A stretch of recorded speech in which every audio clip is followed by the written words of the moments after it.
السلام عليكم ورحمة الله وبركاته. ازيكم حبايبي؟ عاملين ايه؟ يا رب تكونوا بخير. بصوا كده معايا، احنا هننضف النيش مع بعض. بصوا يا جماعة، انا عندي النيش ده، كل ده انا هنزله واصبنه ان شاء الله. بس لما ايه، النيش ده انا هنقله من مكانه، تمام. بس انا قلت ايه، يعني انا برضو مش حابة يبقى فيه ترابة كده ولا حاجة. انا مسحت، بصوا الرف ده، تمام. هعيد عليه تاني اهو قدامكم. انفض يعني في الاخر خالص، هعيد عليه تاني. يعني الحواف دي كل ده انا شلته ومسحته، مسحت الحاجات دي ومسحت تحتيها. ليه؟ لما بكون بنضف الشقه وهفرش، بحب ان انا ايه، افنش كله. فاضل لي بقى ايه، بصوا، فاضل اللي هنعمل الرف ده، نعمله مع بعض دلوقتي. وفاضل رفين تاني تحت. بصوا كده، نبتدي كده هنا مع بعض. يعني مثلا ايه، زي دي كده اهو، حاجه تحفه كده مثلا ديكوريه، بشيلها وبنقلها فوق اهي. بس بنفضها بقى كده بعيد، بنفضها كده بعيد عن الايه، عن ال عن النيش بتاعي. احنا بننضفها بقى لو في ترابه في حاجه، بنمسحها كده اهو. وعندي دول برضو هنضفهم، تمام. كل الحاجات دي هننضفها كده اهو. بصوا كده يا جماعه،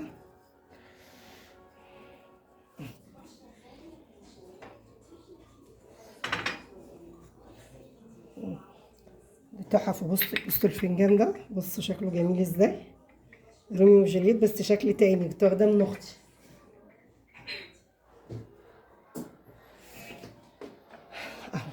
بصوا كده زي ما انتم شايفين كده معايا اهو.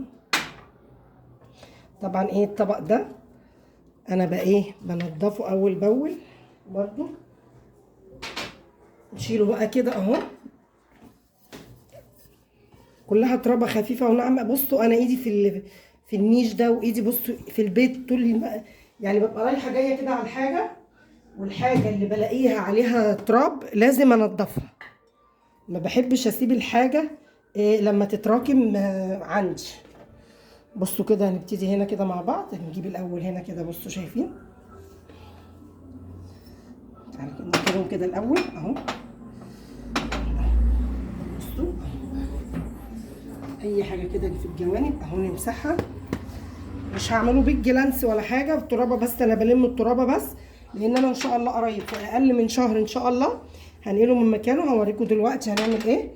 وكل اللي انتوا شايفينه ده، دي الكوبايات اللي كنا عاملينها معاكم، كنت عاملاها معاكم قبل كده انا واوكا وجودي، وقصدي وعدي، تمام. بصوا كده يا حبايبي، معلش نسيت وقلت جودي، عشان جودي دايما برضو ايه، بنت سلفتي، وبتبقى ساعات معانا هنا. بصوا، بصوا انا ايه، بشيل الترابه دي قماشه قطن بنضف بيها اهو، اللي بزنق بيها النيش. ليه بقى؟ لان انا قلت لكم واي حاجه من دي انا باجي استعملها بغسلها اصلا، بغسلها تحت الحنفيه. يعني كوبايات زي كده هقدم فيها حاجه للضيوف، فنجان شاي، فنجان قهوه، لا الفناجين دي كلها لازم انا بنضفها. بصوا كده معايا اهو، اهو نضف الحاجه كده كويس اهو. انا زي ما قلت لكم ايدي في الحاجه، انا بس الرياشه بتاعتي اتكسرت. كل ده انا بقى بعمله بالرياشه، يعني برفع كده مكان مكان كده وبمسح وبريش كده. يعني بصراحه بتسهل عليا كل حاجه. ان شاء الله هجيب واحده، لو نزلت بكره السوق هجيب واحده باذن الله. بصوا، ما بقدرش انا استغنى عن الرياشه واي منتجات خاصه بالنظافه دي تلاقيها متوفره عندي دايما. بصوا كل محتوى حاجات النظافه كلها، مستلزمات التنظيف لازم تبقى عندي من الالف للياء. لو حاجه نقصت يعني اتضايق، يعني عندي اهم من الاكل والشرب. بصوا دي برضو تحفه اهي. بصوا، هرجع بقى ارص بقى ده كله تاني. ده فنجان، طبق ملوش فنجان، حاطه له انا ده، حاطه له الكاس ده كده منظر، تمام اهو. ودي كوبايه اهي كده اهي لوحدها اهو، بس كده اهو اهو.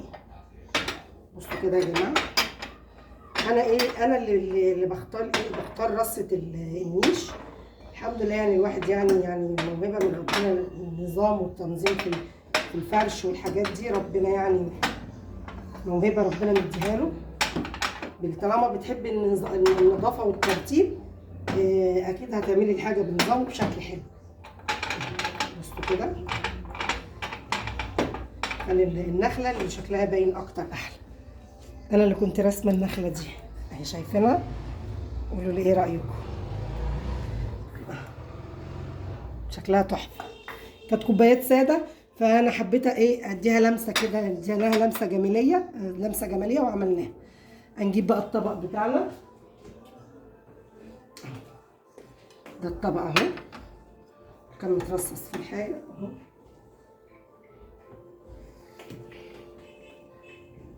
الفنجان ده كان هنا اهو كده، احطه كده او هنحطه برده هنا معاه اهو. بصوا اهو،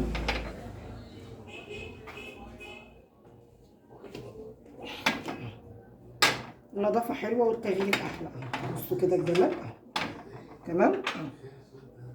بس ادي السمكايه كانت هنا اهو كده، والفازه دي كانت هنا كده اهي، تمام. ده تاني رف كده عملته.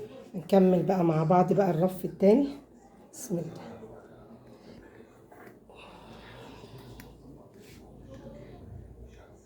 عايزه بس ايه، ايوه الكشاف اشتغل الحمد لله. الحمد لله، انا حاسه ان انا شغاله في العتمه. بصوا ده اللي دي بوله انا بعجن فيها، بعمل فيها بسكوت، بعمل فيها اي حاجه ما بستغناش عنها، تمام. يعني ايه البوله دي، ايدي ورجلي. وده طقم صواني البايركس زي ما قلت لكم. انا بشيل التراب واي حاجه تانية اما باجي استخدمها لازم انضفها، لازم اساسي. بصوا بقى عندي هنا كده، طبعا انا مش هشيل الاطباق دي، تمام. هننضف بس كده. عندي اهي الكوبايه الشفشق الكبير ده اهو، برده امسحه برده كده، اديله لمعه كده من الترابه، تمام. احنا بنمسح بس كده، بنلم بالراحه. انا مش عايزه عفره ولا كلام من ده. طبعا النيش عندي لو في فتحه، اي فتحه صغيره كده اهو، لازم تدخل تراب. الايام اللي فاتت دي الجو كان تراب صرف. الجنب ده كده نضف اهو. بسم الله، بسم الله الرحمن اهو. بس كده يا جماعه، والله يعني الواحد بيتعب يعني. بس انا يعني عايزاكم بس حطوا اللايك واشتركوا معانا في القناه عشان يوصلكم كل جديد ان شاء الله. فيديوهات اللي جايه كلها باذن الله هحاول على قد ما اقدر معظمها تبقى روتينات باذن الله، تمام. وطبخ برضو، رمضان جاي ان شاء الله، ونعمل نصنف مع بعضينا ان شاء الله باذن الله. هنا بقى عند والدتي، المهم ايه، بسم الله. انا مش هشيل الاطباق، انا هعمل كده، تمام. انا بشيل بلمع بس ايه الاتربه، تمام.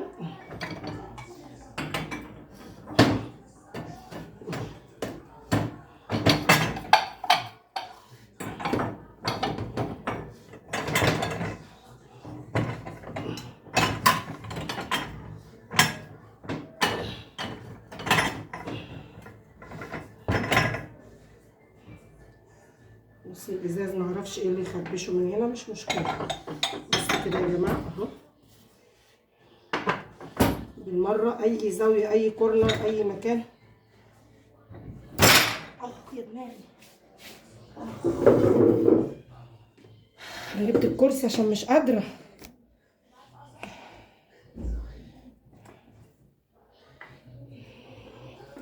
اتخبطت في دماغي اهو، مش قادره اقف بصراحه. طول النهار واقف في المطبخ وصبرت في المطبخ. بصوا بقى كده اهو،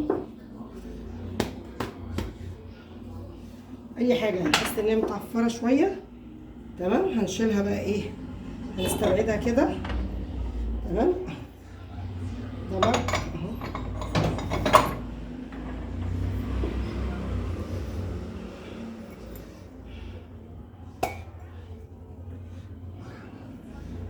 دي هنا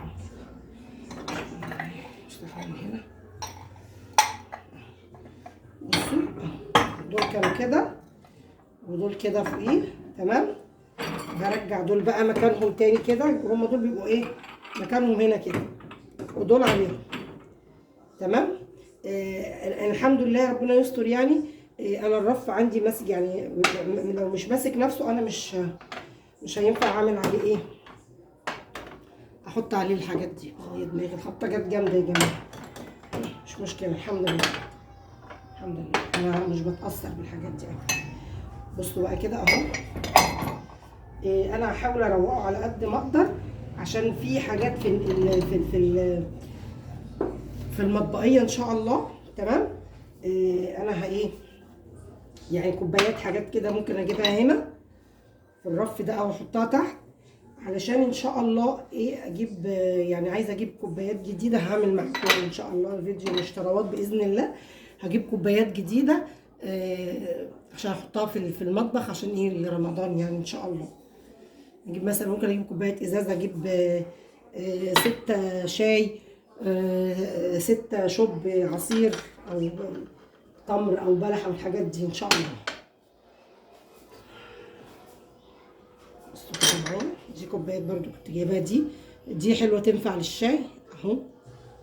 ممكن اجيب بقى كوبايات بقى ايه بس يعني من غير ايد، ساده عاديه او بايد مش هتفرق كتير، تمام. نضرب بقى كده اهو مع بعض زي ما انتم شايفين كده اهو. بصوا كده دول بيتحط عليهم كوبايه الشاي كده، اي كوبايه شاي اي حاجه سخنه بتتحط عليهم.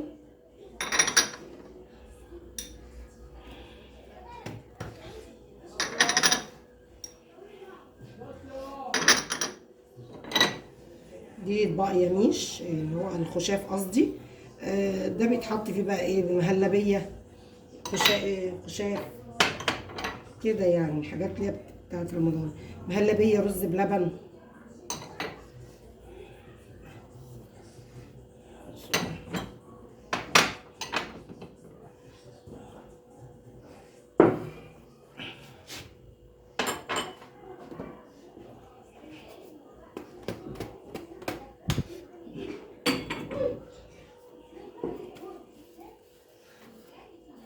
بصوا ده مج كان جاي هديه لجوزي مع بتاع السماده دي، عشان الحامل ده عشان السخونيه.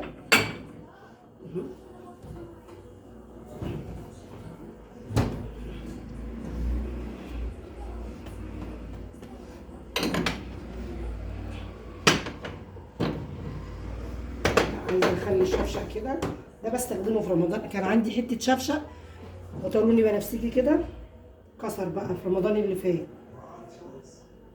نزل مني في الحوض دشدش، كان بقاله سنين عندي بصراحه، معرفش مره واحده كده دشدش يلا انتهى.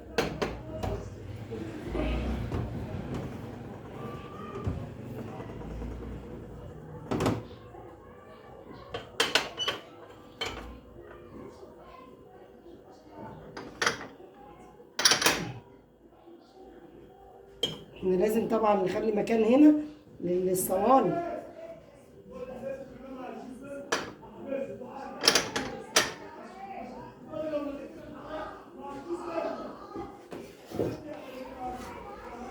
بصوا كده يا جماعه، انا حطيت، بصوا بدلت، حطيت الصغيره تحت والكبيره فوق عشان المنظر كمنظر حلو، في نفس الوقت عشان احط البوله جواها. بصوا الشكل كده اجمل. بصوا انا كده خلصت كده ال3 ارفف، فاضل لي تحت اللي تحت بس هعمله معاكم دلوقتي. بصوا كده يا جماعه انا خلاص خلصت كل ده، ما كنتش بسوق، التصوير ما كانش شغال، مسحنا اهو، عملنا الرف اللي تحت وخلصته اهو.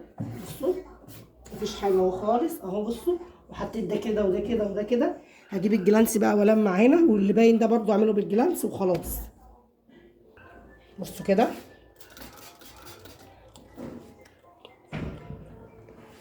فالنات دي انا مخليها للتلميع، تمام اهو. بصوا كده كده ايه زي ما قلت لكم النيش ده هيتنقل، يتفضى، والحاجه اللي فيه تتنقل ويتغسل. تعالوا كده بصوا الناحيه دي.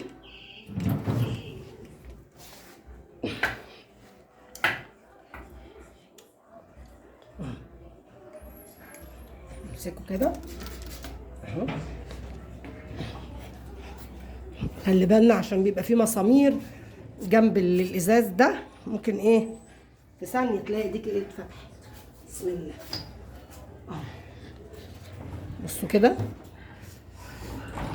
انا كنت بروق في الضرفه اللي تحت ولقيت كنت عامله ستوب والفيديو مش شغال، معلش بس انا هوريكم ايه كانت فاضل اخر ضرفه يعني. بصوا بصوا بصوا التراب، بصوا. تعالوا بقى كده بصوا معايا هنا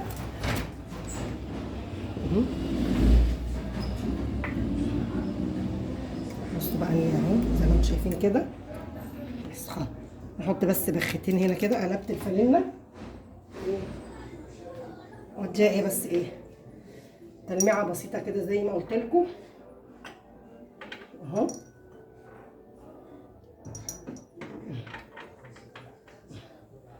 الخبطه لسه مقصره، بس الحواف دي عشان لو ايه وانا بعمل وبلمع عفره طلعت ولا حاجه اهو. بس كده كل حاجه زي الفل تمام. بصوا بقى كده معايا النيش بتاعي، هنطول كده العصايه. بصوا بسم الله ما شاء الله. بصوا شايفين الازاز بيلمع ازاي؟ تمام. انا بقى نفسيتي بتهدأ بقى يعني لما بعمل الشقه كلها والنيش ما بتتعملش، او في اي حاجه داخليه او اي حاجه ما اتعملتش من جوه، احس ان في حاجه مكركبه، في حاجه غلط، حاجه ما اتعملتش.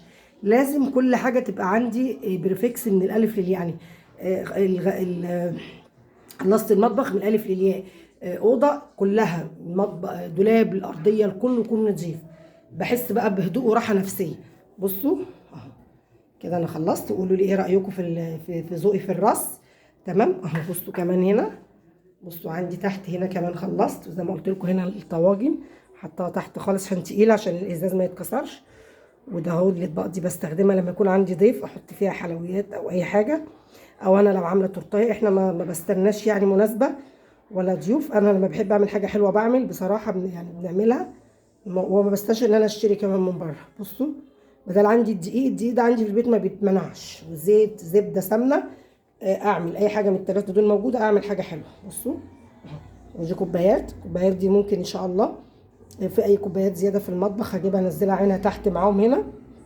تمام. وايه وارص. انا هشيل بقى ايه كل ده، ممكن هبقى انزله تحت هنا واوريكم بقى في مره تانية لما اجي ارص النيش. وان شاء الله يعني هغير برضو النظام في الرصه، وقولوا لي ايه رايكم. واجيب كل الكوبايات اللي انا مش هستخدمها تحت هنا في الرف اللي تحت ده. وبعد كده ايه احط بقى ايه الجديد في المطبقيه. تمام. وربنا يسهل واجيب مطبقيه ايه اللي تبقى على الرخامه دي، احط خليها دي للكوبايات بس اهو. بصوا قولوا لي ايه رايكم في الكومنتات. ويا رب الفيديو يعجبكم. ما تنسوش اللايك والاشتراك في القناه. والسلام عليكم ورحمه الله وبركاته.